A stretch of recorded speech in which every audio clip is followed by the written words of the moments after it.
নমস্কার বন্ধুরা, welcome back to my channel. আমি নিরুপমা। তো আজকে আমি একটা ক্লাস নিয়ে চলে এসেছি। আজকে আমরা শিখব হেমসেলাই। হেমসেলাই কী করে করা যায় সেটাই আপনাদের সঙ্গে আজকে শেয়ার করব। আর ভীষণ সুন্দরভাবে ছোট ছোট ফোর দিয়ে কিভাবে সেলাই করা যায় সেটা ভালো করে দেখলেই শিখতে পারবেন। তো ভিডিওটা পুরোপুরি দেখবেন, কেউ স্কিপ করবেন না। তো দেখুন, প্রথমে একটা সুতো নিয়ে নিয়েছি এখানে। তো সিঙ্গেল সুতো নিতে হবে হেমসেলাইয়ের জন্য। আর এইভাবে আমি নটটা লাগাচ্ছি। কিভাবে লাগাচ্ছি দেখুন।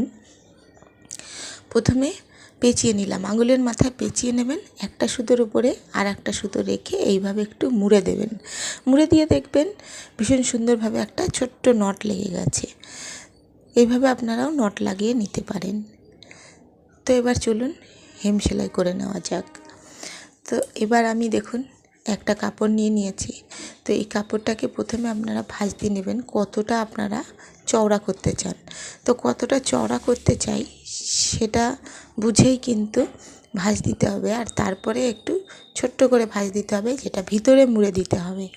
তো ভিতরে মোড়াটা এইভাবে খুলেই দেবেন, এক লেভেলে দেবেন, তাহলে সুন্দর হবে, একা বেঁকা হবে না। তো যতটা চান কম বা বেশি এইভাবে করে পরে আপনারা ভাঁজ করে নেবেন। যতটা চওড়া বা যতটা কম চওড়া সরু চান সেইভাবে করে ভাঁজটা দিয়ে নেবেন। সুতির কাপড়ের ক্ষেত্রে এটা করা সম্ভব, কিন্তু সিনথেটিক কাপড়ে এটা সম্ভব না। সেক্ষেত্রে আপনারা একটু একটু করবেন, একটু একটু সূচ দিয়ে টেনে টেনে ভাঁজ করে নেবেন। এবার দেখুন আমি কিভাবে শুরু করছি। এই যে দুটো কাপড় আছে, নিচের কাপড়টা দেখুন একদম সামান্য একটু নিয়েছি, তারপর উপরের কাপড়টাও নিয়েছি সামান্য। উপরের কাপড়টাও বেশি নিলে বাজে লাগবে। সুতোটা দেখিয়ে দিলাম, আমি অন্য কালার নিয়েছি, আপনারা কিন্তু কালার ম্যাচিং সুতো নেবেন। হেমসেলাইয়ের ক্ষেত্রে ভীষণভাবে কালার ম্যাচিং করে নেবেন, তাহলেই ভীষণ সুন্দর লাগবে।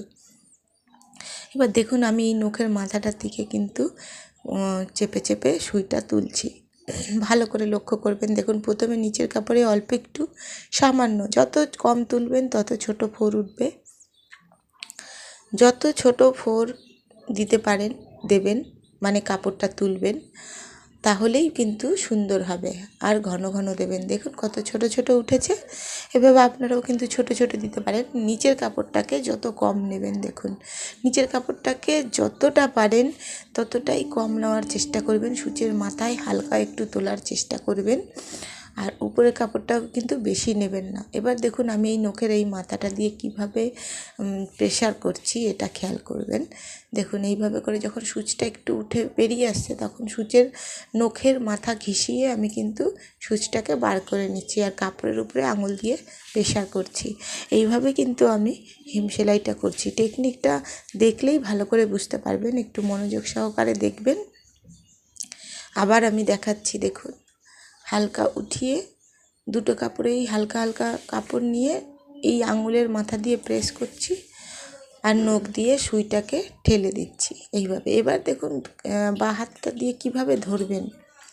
এই দেখুন এইভাবে কিন্তু প্রেশারটা করছি, নখের মাথা দিয়ে কিন্তু প্রেশারটা করছি। আর দুটো আঙুল দিয়ে দেখুন আমি কিন্তু চেপে ধরে আছি সামনের দিকে।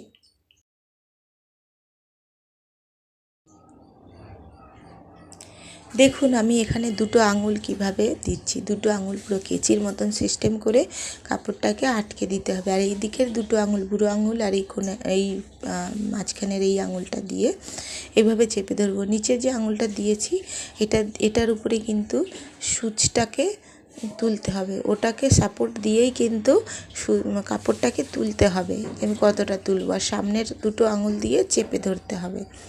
তো দেখুন এবার এইভাবে একবার করে দেখাচ্ছি। আর উপরের নখটা দিয়ে দেখুন সেই একই রকমভাবে আমি প্রেশার করছি, কিন্তু নখের সাইড দিয়ে সূচটা তুলছি। এখানে সাবধানে করবেন, অনেক সময় সূচ কিন্তু হাতে ঢুকে যাওয়ার সম্ভাবনা থাকে। তো দেখুন কত সুন্দর কিন্তু আমি এখানে ছোট ছোট ফোর দিয়ে সেলাই করে নিয়েছি। যাই হোক বন্ধুরা, যদি ভালো লেগে থাকে আর কিছু শিখতে পারেন অবশ্যই কিন্তু লাইক শেয়ার করবেন আর কমেন্ট করতে ভুলবেন না। আর যারা নতুন আছেন অবশ্যই সাবস্ক্রাইব করে আমার পাশে থাকবেন, সাথে বেল নোটিফিকেশান অন করে দেবেন। তো আজকের মতন বিদায় নিচ্ছি। সবাই ভালো থাকবেন, সুস্থ থাকবেন। থ্যাংক ইউ সো মাচ পুরো ক্লাস